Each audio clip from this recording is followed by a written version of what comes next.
Hello there. What's going on, everybody? Today we've got Obi Wan Kenobi from the Star Wars Black Series line. This is episode 1, Padawan Obi Wan Kenobi, and it is number 85 in the Black Series line. If you would like to read the back of the package, now is your time to pause the video. All right.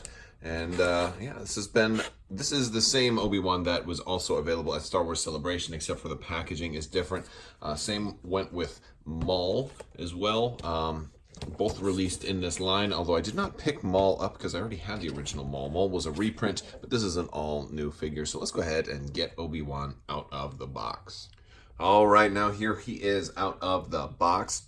It's really nice to actually have more prequel figures, and I feel like there's not too many that we really still need. Like, I'm still hankering for a Jar Jar Binks, but yeah, this episode Obi-Wan is pretty decent looking. We're gonna take a closer look at him, but yeah, he does have that new face structure going on here, where he is gonna look a lot more like Ewan McGregor, and he does look like a young Ewan McGregor. Although I'm not sure the likeness is perfectly, up to snuff with episode 1.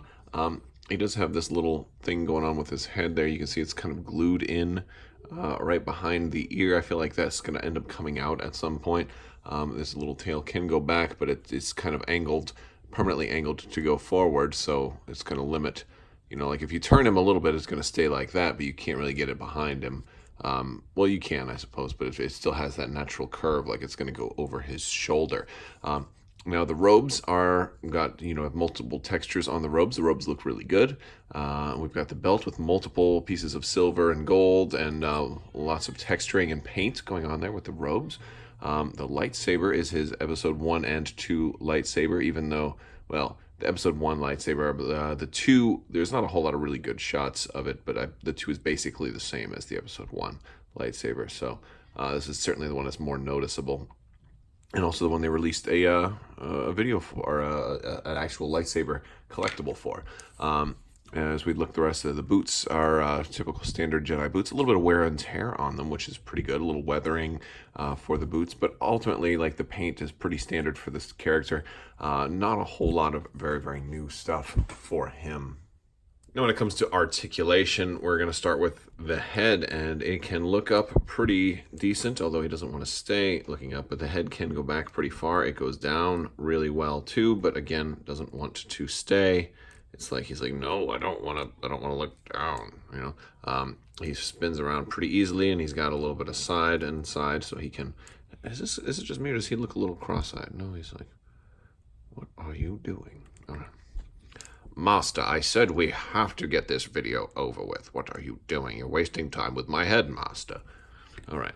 So, here we got our arms are going to go about yay high up, which is pretty good. We've got single jointed elbows, but they do go in pretty far.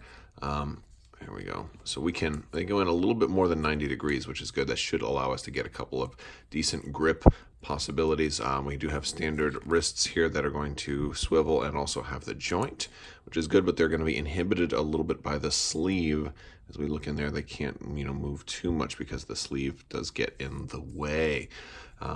As far as our waist, we're going to have some side-to-side swivel and a little bit of back and forth, but not as much as we get with other characters, so he's going to have a harder time trying to pose him in like some kind of Neo Matrix kind of stuff, which I don't know why you would do that in the first place, but who knows? You never know what's going to happen next. As far as legs, he's got some great articulation here. The motion is definitely there, and the kind of tunic portion here doesn't restrict movement very much. He can pretty much Van Damme kick if he needs to, which is really cool. He does have a little bit of, as well as being able to move here, he also has the upper hip joint, which really doesn't seem all that necessary. We have double jointed knees, so we can get our knees back all the way, so he can definitely get into some crouching kind of poses. And as far as our ankles go, we do have the forward and back joint as well as the pivot for the ankles. Another thing I noticed on mine is that this hand came out really, really easily, and I don't know why they're, I think it's just a new way they're doing the hands, because there's a lot more hot swappable pieces, and it didn't come with any alternate hand sculpts, but this comes in and out really, really easy. And that's kind of a little bit of a problem here, because it shouldn't, and you're not really, you know, replacing. Yeah, this one came out real easy too. So granted, that's not always a bad thing, but unless they're going to release like a hand pack or something like that for you to be able to replace things, you don't, be careful you don't lose your hands.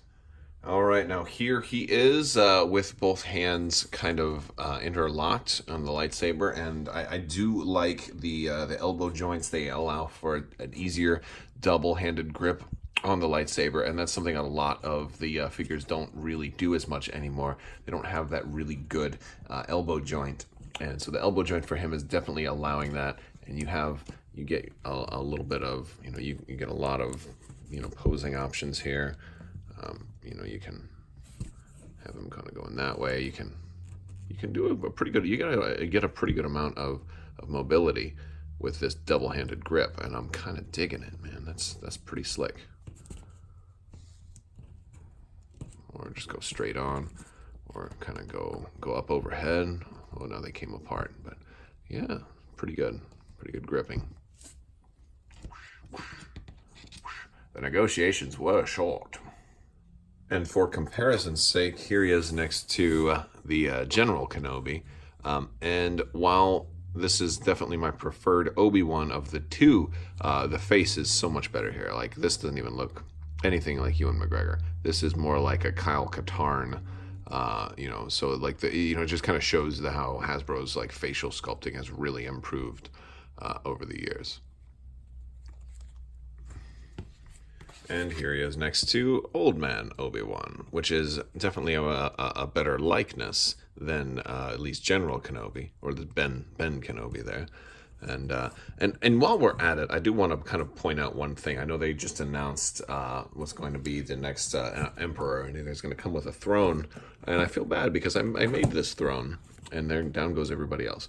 But I sculpted this out of clay a while back, and it was always my little go-to Emperor's throne, and I loved it. I mean, obviously, looks like an ashtray that kids would make for you know, for Father's Day or something like that. But I'm not a sculptor, so this was a fun little project to put Palpatine or whoever in.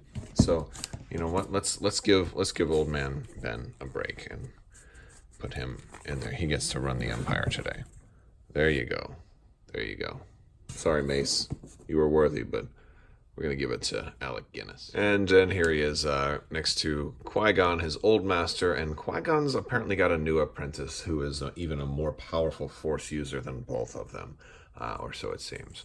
All right, guys. Well, that is our episode 1 Obi-Wan Padawan. Let me know what you think in the description below. Let me know in the comments, rather. And if you like this video, go ahead and give it a thumbs up. And don't forget to hit that subscribe button and click the bell for alerts if you're interested in seeing more videos. And I want to thank you guys so much for watching. And as always, have a great day.